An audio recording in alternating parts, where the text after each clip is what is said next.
The opinions and suggestions expressed on the following program are solely those of the participants and not necessarily endorsed by program sponsors or any radio station, media company, or platform broadcasting this program. The following program is a product of Causeway LLC. The information in this broadcast is not intended as investment, tax, or financial advice. Matthew Moore is not a licensed investment advisor and speaks solely from his experience and opinions. All information in this broadcast is for entertainment or educational purposes only. Matthew Moore, Causeway LLC, and the company or platform broadcasting this program is not responsible for the success or failure of any person's investment decisions or purchases. Matthew Moore, Causeway LLC, and the company or platform broadcasting this program makes no and expressly disclaims all representations, warranties, and guarantees with respect to this broadcast and its sponsors. Investing in any market is inherently risky and can be financially dangerous. Invest at your own risk.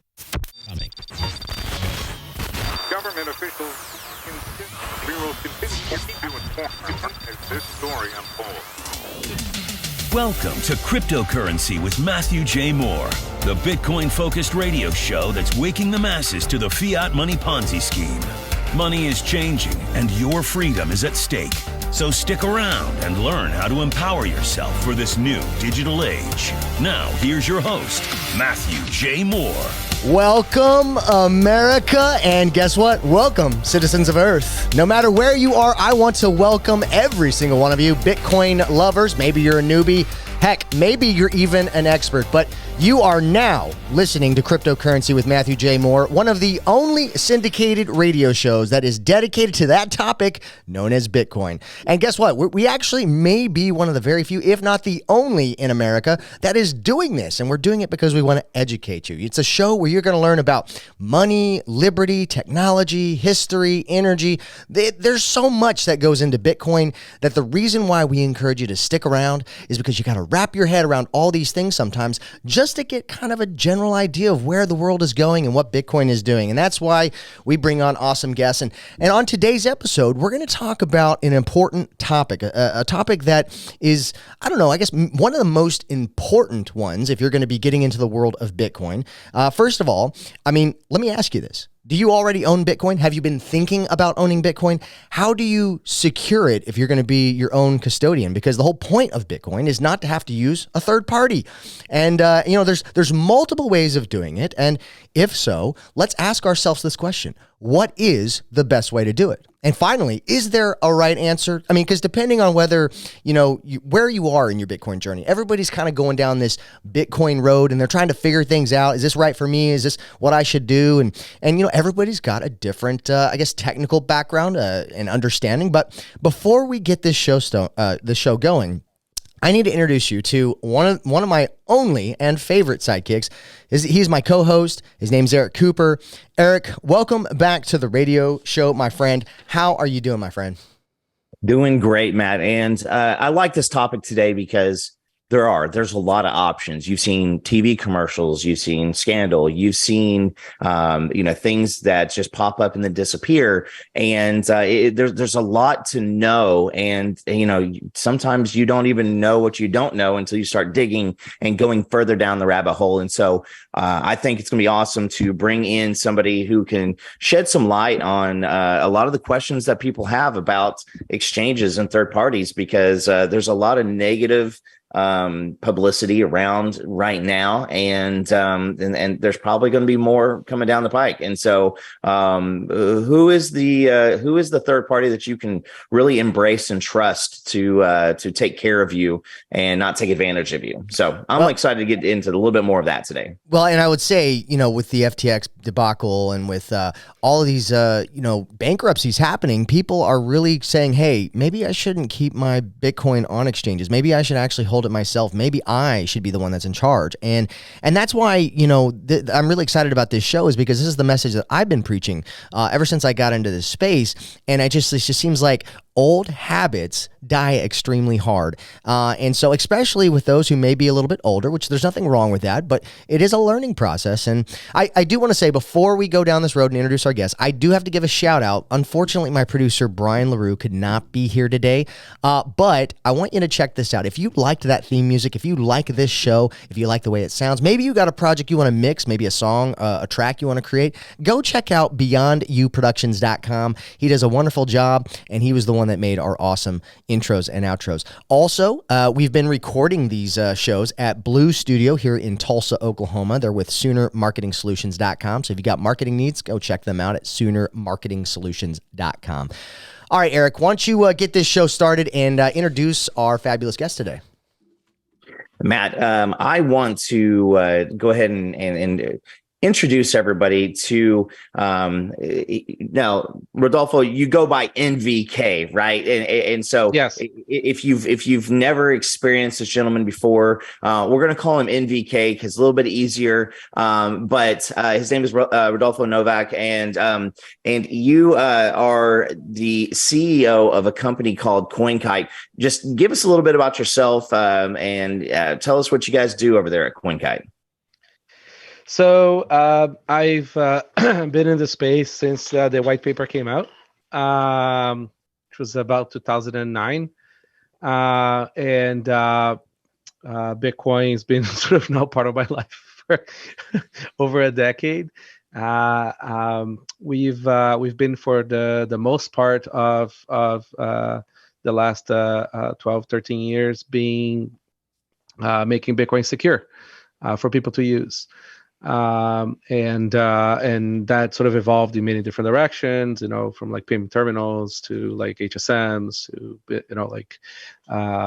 all the way to where we are now, where we make, one of the most known hardware wallets in the space, Cold Card. And we make bearer instruments like OpenDime and SatsCard. We make the block clocks that people see it behind people on a lot of internet feeds. We have a bunch of open source projects to help people save, like a binary watch. Anyways, the list is long, and maybe some of these people recognize my voice from a Bitcoin.review podcast. Yeah, no, I see those block clocks all over the place. And for those who don't know what a block clock is, NVK, go ahead and tell people what that is. So about 4 years ago, we created a device to commemorate 10 years of Bitcoin, and it was like a physical device that had some flip digits and sort of like showed a lot of Bitcoin different information. And then a few years ago, we created a version that's more accessible to most people, price-wise, and it's a very cool art piece. Connected to the internet that lets you show block height, Bitcoin price, all kinds of things. But it's not just like a color screen on a computer kind of thing. No, it's like its own sort of like art-like piece. It's people really enjoy it. That's right. Well, and first question right out the gate is this, Rodolfo, is what is the motive behind creating a company like Coinkite? Because you guys obviously have, some great products. I think like a few things, right? One is I have this obsession with like creating consumer products to like help people like be safe with their Bitcoin. The other reason is, people need something to do. And we like making the stuff that we need for ourselves. I think every single product is it has a focus group of two, which is me and my co-founder, and that's what the company became, a vehicle for us to create the stuff we want. I love it. I love it. There's not much more to it. Well, with the different methods. So here's a question: with the different methods to store Bitcoin, use Bitcoin. Can you explain to people these different ways of how people are storing their Bitcoin? And we kind of alluded that some are better than others, but just go ahead and just give a general lay of the land for how people have been storing their Bitcoin. So if you have your Bitcoins in an exchange, it's not your Bitcoins, right? Like Bitcoin has essentially two value propositions. One is hyper-Bitcoinization through price, right? So like number go up. And the other one is self-sovereignty, right? Yeah. If you have your Bitcoin on an exchange, you're only taking advantage of the first, which is number go up. But number can go to zero because they can go away and take your Bitcoin. So it's very important to do both things. Like one, take the lifeboat, get out of the fiat system, get out into the self-sovereign system, which is Bitcoin, and take custody of your coins. So you have the first one is the custodial sort of model, which is not your coins. And then you have things like, phone wallets, right? Where you might have the seed, they're a little bit better. You do have custody, but like there's a million ways you can get robbed that way or lose your coins. And then we have sort of like what became the default best advice, which is get a hardware wallet, like Coinkite, and do the setup properly. Make a backup in a seed plate metal device, and you have yourself like something that's fairly resilient. We can expand in 10 different ways to improve that, but just having that very basic hardware wallet with a metal backup, you're sort of like ahead of 8 billion people. Right. So it's that's sort of like where I normally like to get to, at least. So what would you say, just in your personal opinion, what are the pros and cons of each one of these methods? Because I mean, like, it's not all bad or all good, right? Yeah. Well, everything comes with trade-offs, right? So, having everything on an exchange feels great because it's like having the money in the bank. You're not taking any responsibility, right? Like, theoretically, if they lose the money, they have to give it back to you, but they are not FDIC insured. And even FDIC, I wouldn't trust in an economic collapse. Yep. So like you look at FTX, you look at Mt. Gox, you look at my wallet, like, Quadriga, like, the list is long and plentiful of rug pulls from exchanges that either went bankrupt or got robbed. So not a great trade-off, right? Taking your sort of like reasonable amount of coins into a phone wallet, it's a much bigger improvement. But a phone has other crap in it, like not great. Same, definitely don't put coins in a computer. Okay. Right. A computer will be probably worse than having your coins on custody, because computers are where you go look at porn, where you check your email, and computers are all compromised. So it's very easy to take your coins that way. So at least the phones are a little bit more walled garden. There's like less attack surface, but still not great. And then with hardware wallets, right? These are devices that were specifically created for you to hold coins. They're simple, and they take you through each step of the process in a way that like prevents you from losing your money, right? But do read instructions, check guides, do your own research, learn, because knowledge is your friend on this. Don't trust anyone, trust your own research. Right. Well, what advice would you give somebody who's maybe brand new to Bitcoin? Like, because there's obviously steps that they have to take to secure their Bitcoin, and they might be extremely new to this. Should they try to learn on their own? Should they contact somebody they trust and know for them to teach them? Like, because I've worked with a lot of older people who are like, I want to get into Bitcoin, and I'm like, okay, great, but let me teach you how to, be your own custodian. And I've kind of walked them through that process now. But there's, with this big learning curve for people who maybe not as technical as we are, what would you tell them going down the road of self-custody? So I think the first step is buy Bitcoin, and get the Bitcoin. The second thing is, get a phone wallet, okay, like Moon or Blue Wallet or something like that, and withdraw like $20 worth of Bitcoin from the exchange to that wallet. The process of setting up that wallet is going to help you understand how Bitcoin works a lot better than just reading. Right. So get $20 for Bitcoin on a phone wallet and play around. Buy some crap online, like send it back to the exchange. Just like keep on sending back and forth, recover from backup, do a few things like that. And that's going to give you a lot of confidence on it's like, okay, I get this now, right? Like I can send, I can receive, I can recover from backup.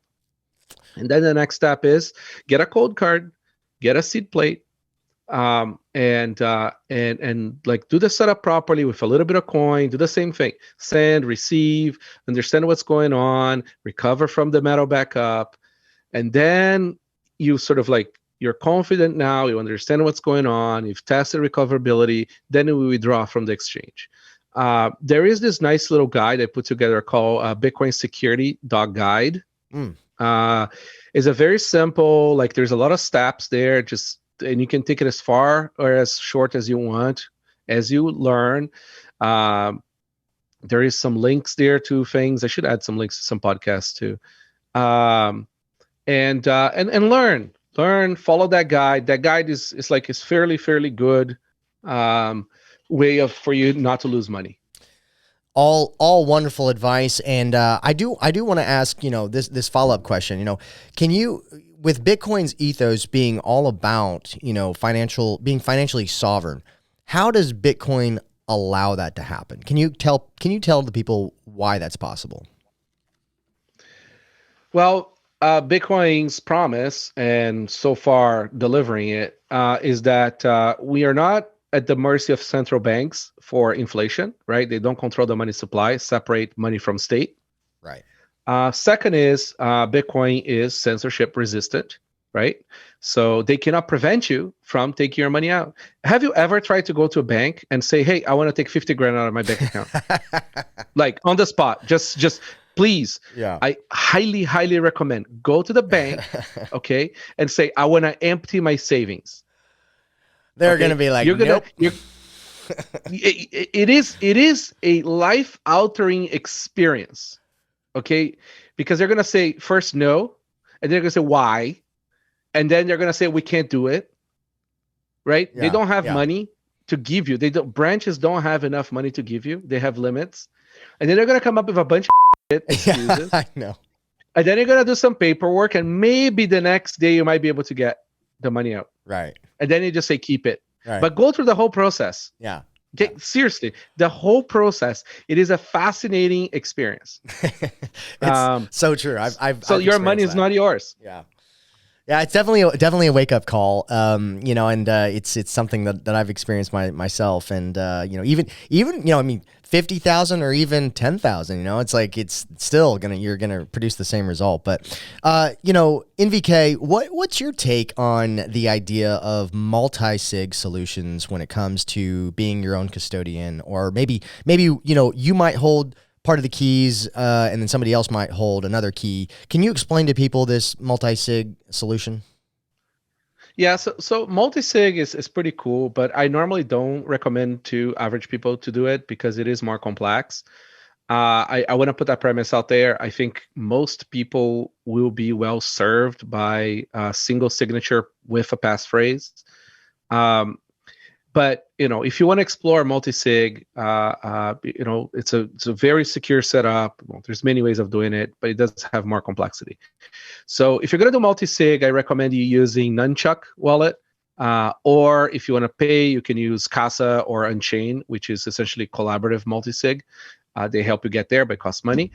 And there's some privacy issues too. You lose your privacy. Right.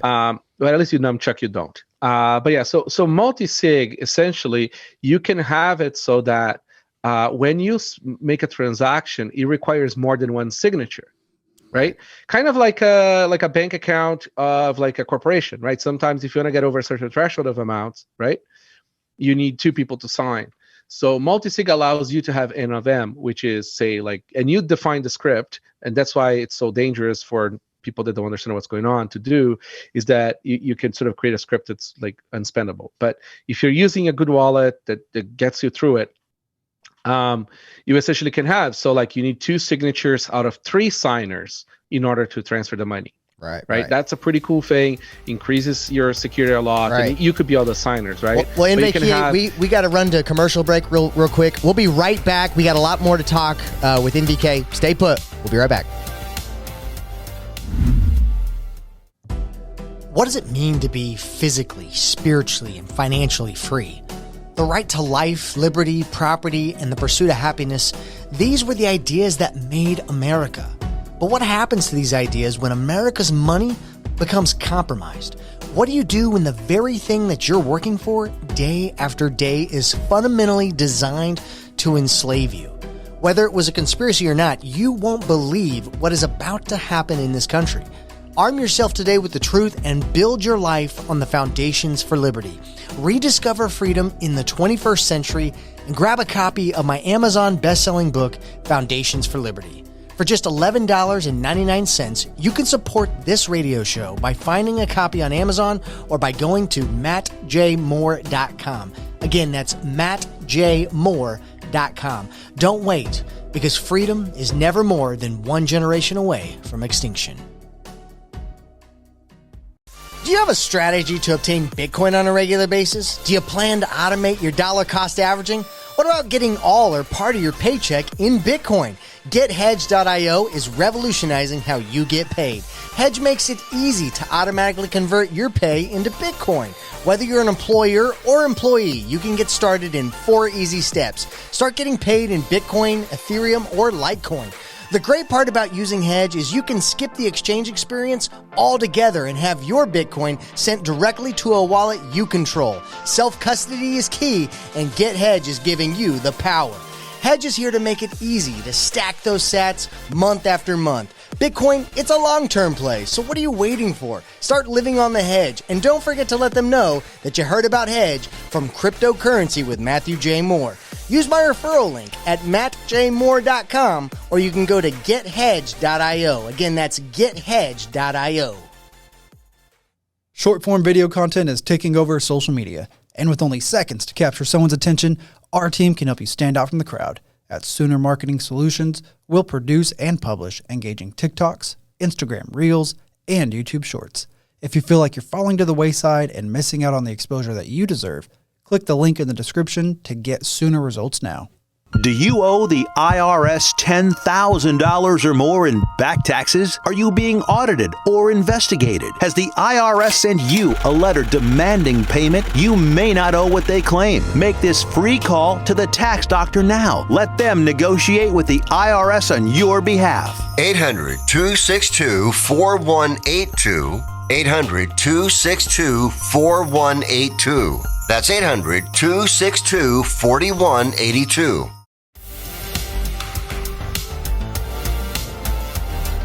Welcome back, America. It's round 2 of America's Bitcoin-focused radio show, and whether you are a newbie, a Bitcoin obsessive person, or maybe even an expert who knows what they're doing, whatever it is, we've got something for you. We're one of the very few actual national radio shows. We're broadcasting in LA, Atlanta, Seattle, and if you're listening online, we're all over the world. And so, yes, that's right. You can check us out on any major podcast platform. That is Cryptocurrency with Matthew J. Moore. And if you haven't figured it out yet, guess what? This radio show, we're bringing you content that is so going to revolutionize the way you look at the world, and even learning how to buy and to store and to use things like Bitcoin. We think Bitcoin's going to change the world. That's why we talk about liberty. That's why we talk about history. That's why we talk about technology, because there's so much that goes into this space. But on today's episode, we've been talking about an important subject, a subject that you need to really heavily consider if you're going to own Bitcoin. I mean, you actually may already own Bitcoin, and congratulations, I'm happy for you. But how do you store it? I mean, do you think that it's going to be safe the way that you're currently storing it? I mean, are you currently your own custodian? Hopefully you don't have it on an exchange. But sometimes there is a learning curve. So we're going to be answering what is the best way to be storing your Bitcoin. What's the best way to be financially sovereign in this world? And you know what? We have a guest who's from a company called Coinkite, and they have some awesome products that to offer you when it comes to your Bitcoin journey. These are the topics that we're going to talk about today. And unfortunately, I think my co-host had to step out, but I do want to make a shout out to my producer, Brian LaRue. He also couldn't be here today, but I'm manning the soundboard, so please say a prayer for me. But he is with a company called BeyondYouProductions.com. If you like our little sound bits, our little intros and outros, he can make something special for you as well. Also, we record this show in Tulsa, Oklahoma. This is ground zero for America's Bitcoin-focused radio show, and we're in Blue Studio. Blue Studio is with SoonerMarketingSolutions.com, and they have done a wonderful job. Heck, they even give us Americanos when we come in, so customer service is top-notch. But on the line today is the CEO of a company called Coinkite. His name is Rodolfo Novak, but we're going to call him NVK. It's how most people know him by, but he is a security expert when it comes to Bitcoin storage. And Rodolfo, I want to welcome you back to segment 2. Please introduce yourself to the new listeners, because radio, as much as I love radio, it is a unique beast because people are always tuning in or jumping in their car, and so they may not even know what we're talking about. Hey, thanks for having me. So I've been in Bitcoin for over a decade. We've been making people secure for over a decade, and we make a lot of Bitcoin devices people know and love. And I'm a podcaster about Bitcoin, more technical stuff, and a bunch of other things. Oh, I love it. I love it. Well, one of the reasons why we do this show is we're kind of throwing a large net, and I love podcasts. I love the content that's out there, and I consume them heavily. But, it's like there's a lot of people out there, if they're not interested in Bitcoin, or maybe the algorithm doesn't suspect that they might want to watch or hear some of that content. My hope is that if you're new to Bitcoin and you're sitting in the car right now and it's rush hour traffic, right? And you're thinking, man, I've heard about Bitcoin, but I don't really know much about Bitcoin. I just had the radio tuned. I'm going to listen to this guy. What is Bitcoin? Maybe I'll learn something today. Well, I'm going to guarantee you're going to learn something today, so stick around. But Rodolfo, let's start back with this question. We've talked a lot about this thing called cold storage and self-custody, which I'm all about. But do you think that third-party custodians are still going to be a thing? And if so, why do you think this is? And how do we get more people to take their Bitcoin in their own possession? Because here's my analogy. So you've got people like the millennials and Gen Z and eventually Gen Alpha who are, definitely natively inclined digitally. And then you've got, your baby boomers who may struggle with something like this, and they might opt in for a custodian due to habits, trusting banks, trusting financial planners, all these things. Where do you think the future is for like third-party custodians? I think we might see more proof of reserves. We might see we're going to see a lot more catastrophes as well, because unfortunately people learn more by fire than by books. So yeah, I don't think they're going away for many years, but I hope that people slowly understand and see enough of them sort of failing and people losing money that they stop keeping their funds with custodians. And as companies like for example Block, formerly Square, who are mass market, massive companies, incentivize people to withdraw, to use better self-custody solutions, I think it's possible that they go away someday. Yeah, no, I could definitely see that. In fact, it's like you said, people learn by fire, and sometimes, even if you tell them don't touch the hot stove, they're still gonna do it. So, Eric, I think you got question number 11. So, you back in the hot seat. So I'm gonna hand it over to you, buddy. You there? Bitcoin, because wait, yeah, I can hear you. Okay, sorry. So what often, is the cause for people to lose access to their Bitcoin when they go the self-custody route? What are things that people can do to prevent that calamity? I think, the main thing is people screwing themselves out of their coins, right? So they won't have a backup. They got lazy, forgot where they wanted to not buy a $14 metal plate. And then they'll lose thousands of dollars because they didn't back up. Or they hear some crazy sort of like solutions out there where it's very complicated, shadowy supercoder or complex, and then they can't withdraw their money from the script or something, right? Another thing that happens is, people will use like a computer full of viruses to keep their coins because, whatever, they got bad advice. So I think the main thing is just follow the default, more consensus-full advice, which is, get yourself a hardware wallet, make a metal backup, and you're in a much better place. And I'm gonna sound like a a broken record on this, because like following this very simple advice, like the Bitcoin Security Guide website, just like simple, do it, and the chances of you having issues are much lower. Yeah, no, that's all good points. But here's a question I wanted to personally ask you, which was, you guys are a hardware wallet company. You have a plethora of products. This is kind of a two-pronged question. First of all, you've got, and I'm not trying to like, poop on anybody or say their products are bad or anything like that. I'm just saying like, hey, what sets you guys apart? Because you got companies out there like Ledger and Trezor, and there's a handful of hardware wallet focused companies. I mean, what should people be looking for when it comes to a cold storage wallet? What I normally say is like any hardware wallet of the three you mentioned is better than no hardware wallet. Right. Okay. So you're going to be fine if you have a Ledger, a Trezor, or a Cold Card.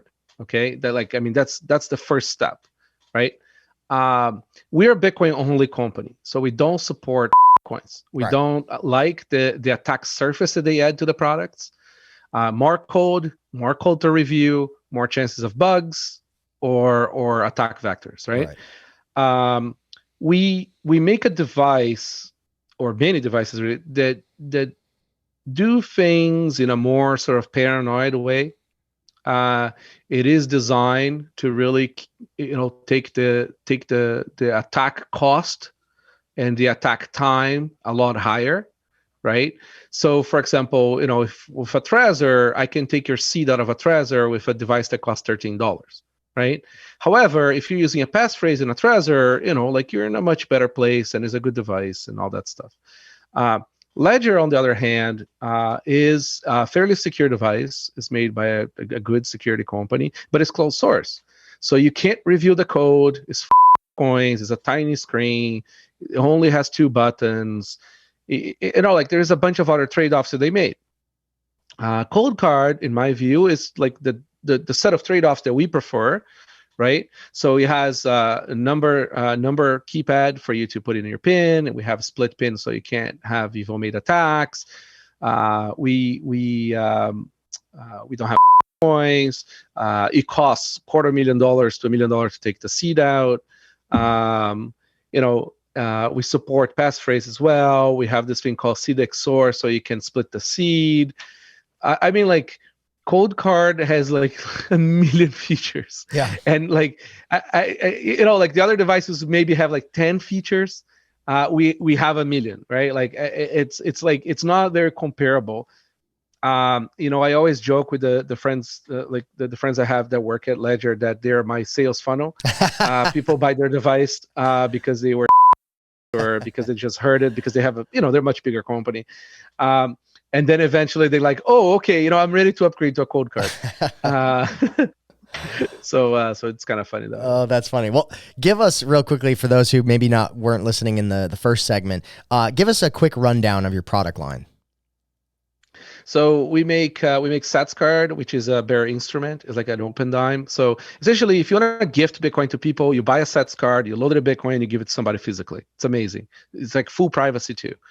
And then we have Tap Signer, which is a much cheaper hardware wallet for you to co-sign or sign with your phone. It's NFC. It's just like a card, like a credit card that you tap to sign. And then we have Cold Card, which is our flagship product. We have Cold Card Q1 coming that does have a QWERTY keyboard and a QR scanner and a few other features. We make Block Clock, the mini and the micro, that are like this cool, fun, interesting devices for you to put in your house that show the Bitcoin information. What else? I mean, I kind of lose track. You're good. I think we have like 50 products. Oh, wow. Okay. Well, we won't go down all of them, but Eric, I think you were going to ask him a question about the MK3 and his products related to that. Yeah. So, what are the new key design changes on the MK4, compared to the old MK3, and hey, how's that, affect the user experience with, kind of people getting used to where things are? Sure. So MK3 was very good device. It really was like, I think the device that sold the most of our products for quite a while. And security is a moving target, right? Like attackers were always, it's a cat and mouse game. There's always something to improve, a new secure element to use. So, like we did 1 to 2, then 2 to 3, and then 3 to 4 is a massive improvement. We are using a processor that's much bigger family. So like it has a lot more memory, it has a lot more power. There's no limit on the size of transactions in terms of like bytes. It has an FC, which is really cool. So you can tap your phone to sign with phone wallets. And what else? It has 2 secure elements instead of 1. So now you need to break 3 chips in order to get money out. Because it's more memory and secure elements, we can also do more trick pins. It's a nice sort of like improvement from Mark III. I think it also has a slide case, which is kind of cool, like calculators do. Yeah, no, that's awesome. What benefits, does incorporating this NFC technology bring to signing devices like the MK4? Well, like some people want to use hardware wallets with phones, right? And phones, they're not a great place for you to like attach wires to between 2 devices, and a little convoluted that way. NFC feels like magic, right? NFC is a great solution for that. So you tap and you sign. Also with the Taproot and MoveSig, it's a new form of transaction that we might have, transaction signing that might be coming in the near future. It's going to be interactive, right? So you might need more rounds of signing between 2 devices. NFC is very good for that. If you have it with a phone, you can go back and forth between the 2 and do all that signing that's done, and without being convoluted. Like QR codes can be very convoluted for that. So that's why we like it. Okay. Well, let me ask you this one then. What was the reason for Coinkite to launch the tap signer and the Sats card in addition to the existing products, Cold Card and Open Dime? I like to say is that different people, different needs. Right. So tap signer is only $40. Right. Okay. There's a lot of people in the world that may not have, first world sort of budgets. So they may need something that's cheaper to sign transactions with their phones. A lot of the world is phone first. They don't have computers. So that's why. And we also wanted a way to co-sign transactions between Cold Card and a different chipset, right? So like if you want a diversity of devices to reduce risk of a single point of failure, it's nice to have 2 different devices to co-sign transactions for multi-sig as well. We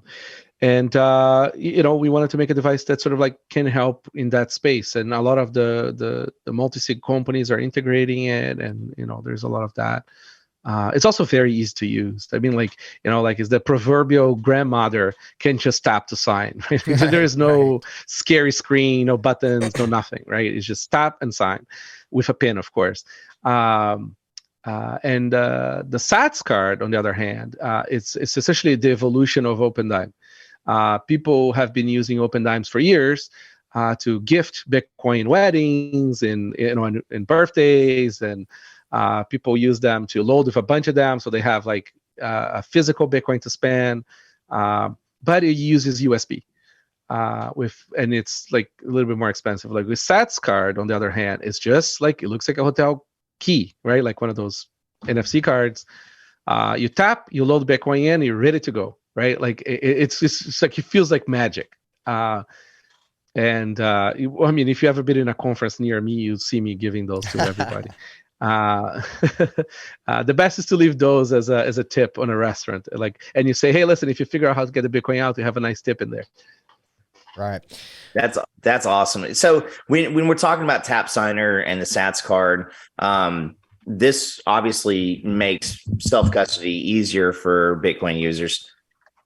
What would you say are the top couple reasons why now you could say, listen, if you use this, I mean, like you said, leaving a tip, that's awesome. But how do these things make self-custody easier for someone who again hears about self-custody and they want to take it that direction? So I'll give you an example. I had to give Bitcoin to people, like say as a payment before, right? Like say $100, $1,000 worth of Bitcoin. And, they didn't have a wallet set up. They're not interested in setting up a wallet. They're kind of open to the idea, but not in the mood kind of thing, right? There's a lot of people like that. I can just load for them. Just that's card and just give it to them. And just say like, here, hold this card. You have the Bitcoin, right? There's no wallet set up. There's nothing. To spend it out of the card, you have to tap into a phone and put the pin and stuff. But, you can take custody of the coins immediately. And you can also like say you don't like Bitcoin, right? You want to just give it to somebody else. Just give the card to somebody else. You don't even need to learn how to use it. And this thing's because it's cheap, right? Like the barrier of entry is a lot lower too. So it helps people make the decision to do the self-custody by just sheer, economic reasons, right? Or it's just lower friction. The less friction we have to help people have their own private keys, the more people are going to do it. People are lazy. I'm lazy. well, those are all phenomenal points. We've got to get ready to go to break, but we have some more wonderful conversations that we're going to have with NVK from Coinkite. But I want to encourage you, if you're listening to this show on the radio and you think this is cool stuff, you know what? Go ahead, call up a friend because they need to hear this stuff. And if you're listening on Spotify, YouTube, wherever, share, comment, tell us what you think. We want you a part of the conversation. We will be right back with more great content.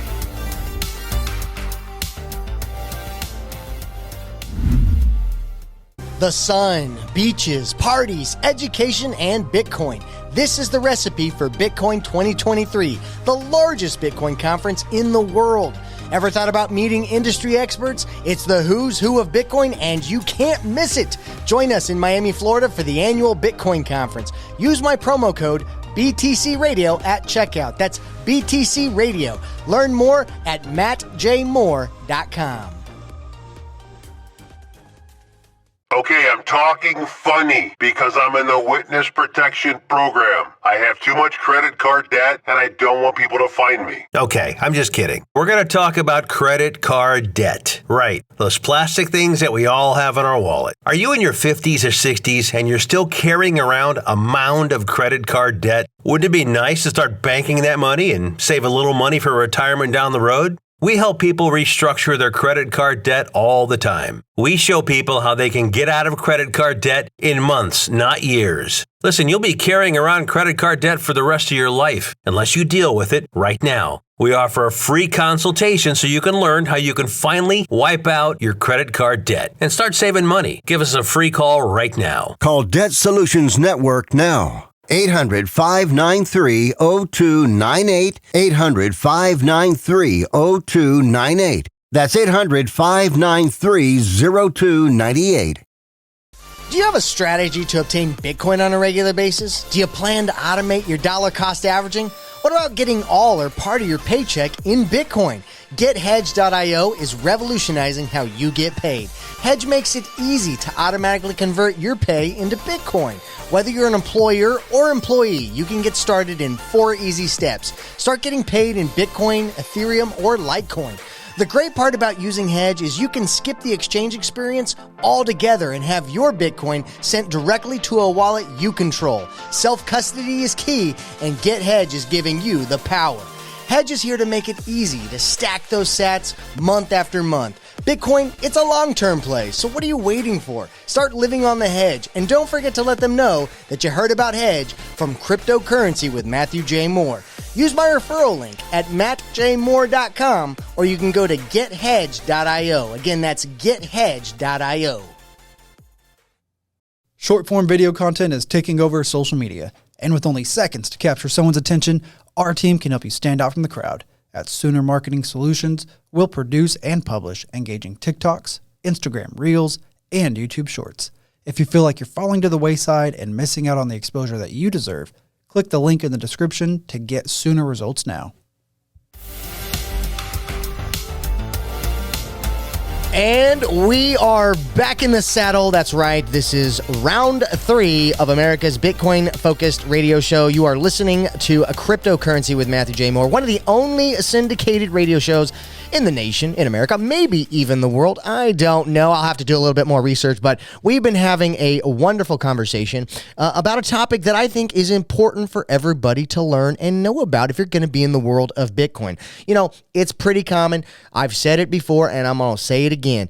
When you're learning about Bitcoin, you got to learn about a lot of different things sometimes, whether that be history and technology, the fundamentals of money, liberty. I mean, there's so much that goes into it. But don't worry, that's why we do this show. That's why we're throwing a large net here, and we're hoping that maybe you heard the word Bitcoin before and this has caught your attention. And you know what? I'm going to listen to what Matt has to say because maybe I'll learn something, and heck, who knows? Maybe I'll take that orange pill and go down that rabbit hole. But whatever you decide to do, we're here to make an opportunity for you. On today's show, we've been talking about the best ways to store your Bitcoin, a subject that you need to really, really understand if you're going to be in the world of Bitcoin. You definitely don't want to get burned. You definitely don't want to put yourself in an uncomfortable situation with your finances. But maybe you have some Bitcoin, and if you do, I think that's awesome. But there are so many different ways to hold your Bitcoin. It's important to talk about the differences, the issues, kind of hash it all out, no pun intended. But to help continue this conversation is the original and dynamic co-host, Eric Cooper. Eric, welcome to part 3 of the show, my friend.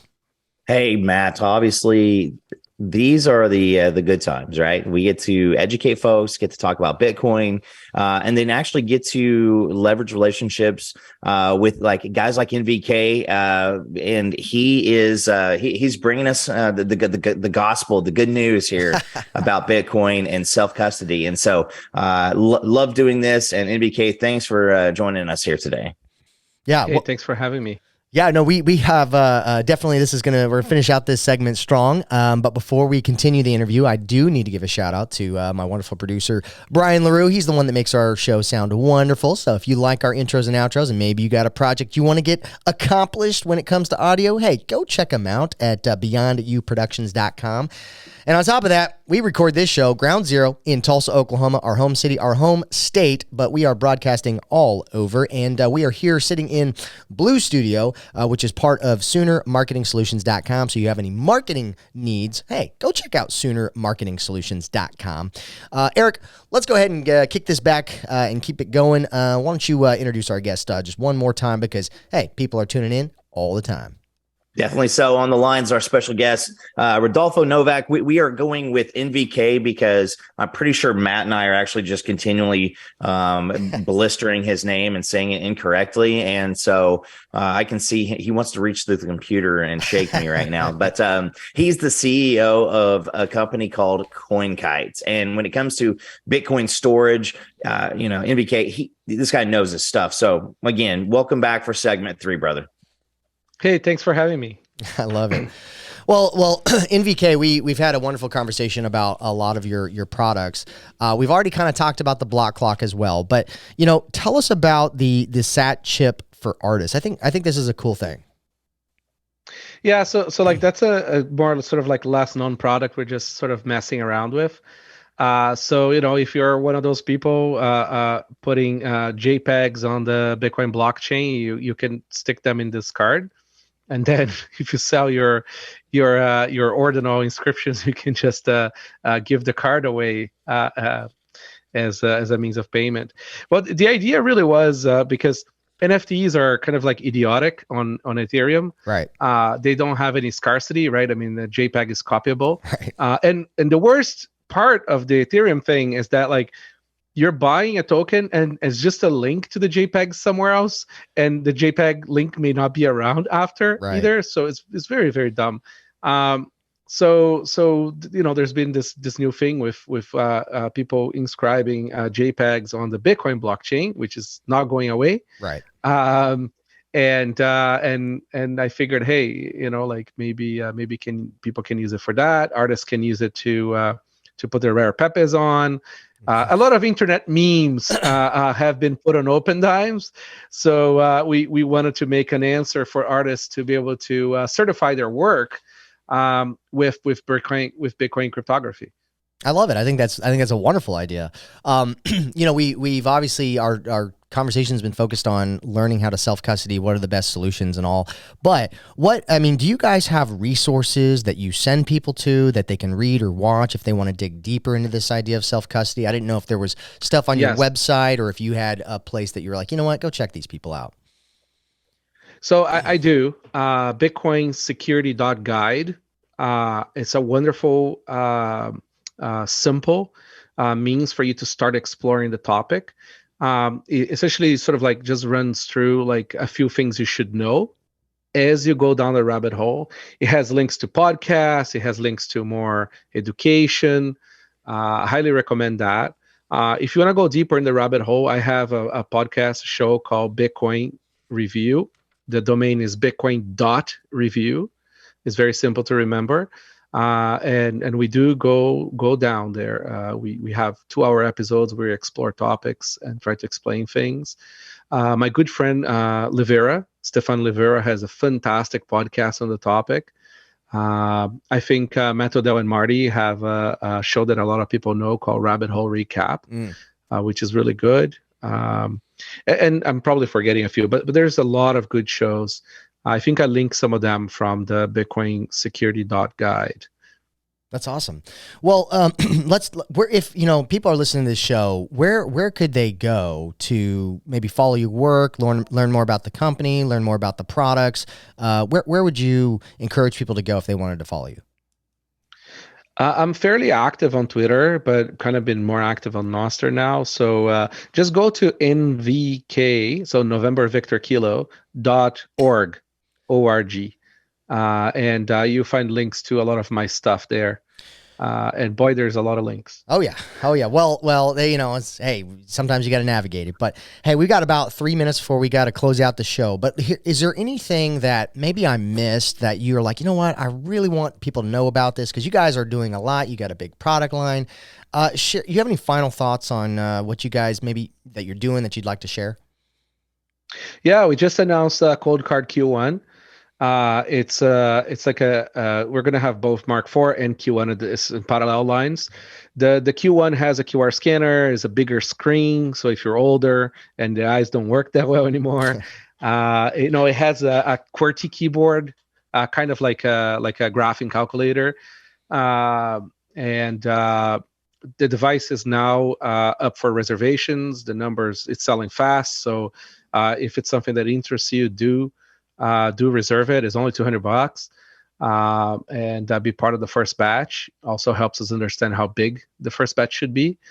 What else? I highly recommend, if you are a noob, buy some Sats cards. It's like buy a stack of it, load them, give them away. Sweep some. It's going to change your understanding of Bitcoin for the better. You're going to kind of get a better sense of it. It's also a fantastic gift.